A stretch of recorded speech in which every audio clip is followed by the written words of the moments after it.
chronique Éducation canine avec Michel Lacasse.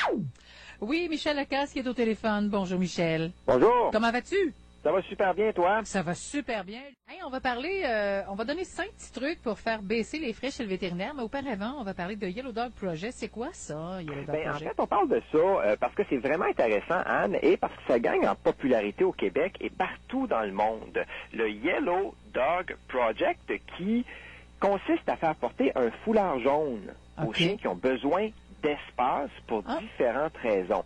Parce qu'ils sont apeurés ou réactifs, parce qu'ils sont en entraînement, parce qu'ils sont en convalescence ou même en maladie. Et bien sûr, il faut respecter ceux qui les portent pour éviter des situations inconfortables ou malheureuses ou même de nuire à certains entraînements. Ça veut dire, Michel, si on s'en va quelque part et qu'un chien porte un foulard jaune, est-ce qu'il y a un nom spécial sur le foulard? Ou... il peut y avoir un nom spécial sur le foulard, mais le foulard jaune signifie justement que j'ai besoin ou que le chien a besoin d'espace. J'ai quelque chose. Ouais. Oui, absolument. Moi, je trouve que c'est une belle initiative. Oui. Je suis content de voir qu'elle est populaire parce que des gens qui ont tendance à vouloir entrer en interaction ou à faire interagir leur propre chien avec tous ceux qu'ils rencontrent. Et c'est une chose à laquelle on doit faire attention parce que des chiens qui ne recherchent vraiment pas ça et qui sont beaucoup plus à l'aise si on se tient à une certaine distance.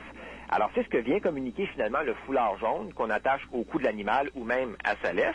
Et ce qui est bien, c'est que le concept est maintenant dans 47 pays et qu'il a été lancé en Alberta il y a 2 ans par Tara Palardi, qui s'est inspiré d'un site suédois. Alors, tout près de 50 pays, là, en quelques mois, c'est digne de mention. Et pour ceux qui n'ont pas le temps ou qui n'ont pas le talent de confectionner justement un foulard jaune et qui en veulent vraiment un beau, il y a un site où ils peuvent s'en procurer un.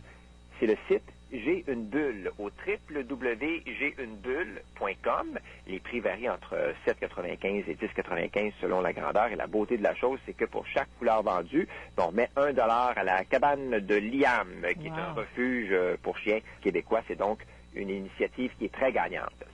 Ah, c'est bien. Merci de nous donner l'information là-dessus. Maintenant, exactement, lorsqu'on verra un chien qui a un foulard jaune, ça signifie « j'ai besoin d'espace ». Ça ne veut pas dire que le chien est agressif. C'est peut-être parce qu'il a mal à quelque part. C'est peut-être parce qu'il est en entraînement.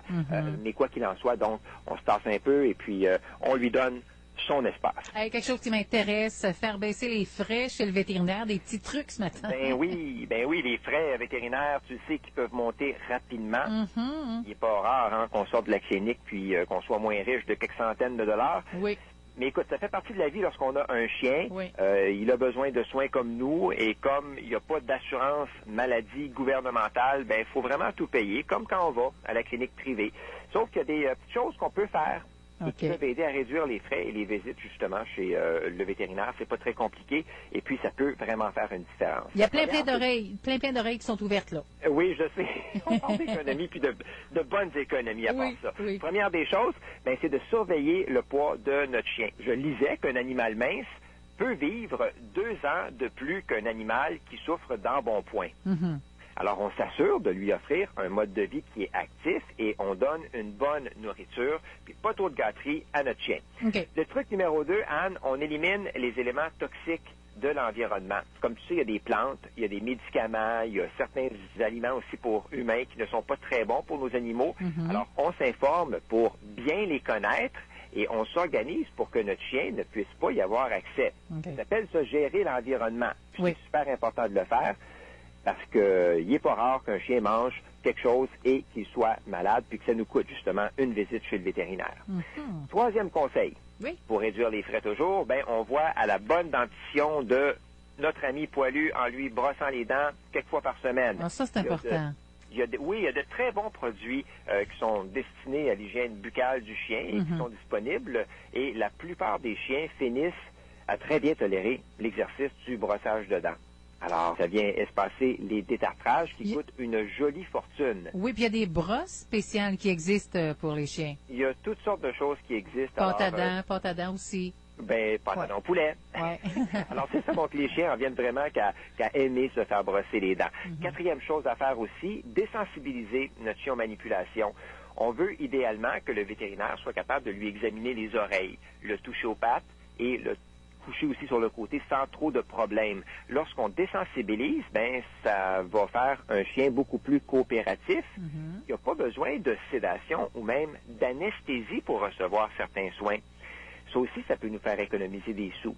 Et la 5e chose à faire, on n'attend pas trop longtemps, si on trouve quelque chose d'anormal, si on voit que notre chien, par exemple, ne va pas très, très bien. Plus on laisse passer de temps, il faut dire que plus sa condition peut s'aggraver et nécessiter aussi une hospitalisation et plus de traitements et qui pourraient être nombreux et dispendieux. Donc, on s'informe en cas de doute auprès de notre clinique vétérinaire et on consulte évidemment s'il y a lieu. Souvent, les techniciennes ou techniciens en santé animale peuvent nous répondre à ce sujet-là. Alors, c'était 5 petits trucs, puis je vais essayer d'en trouver d'autres. Parce qu'il y en a d'autres aussi, là. Donc, je vais essayer d'en trouer d'autres. On va essayer de monter la liste jusqu'à 10. Ah, puis dans notre coin, on aime ça, des trucs pour économiser, Michel. On va vous en donner, comme ça. OK, merci. Bonne semaine. C'est beau, bye-bye. Bye-bye.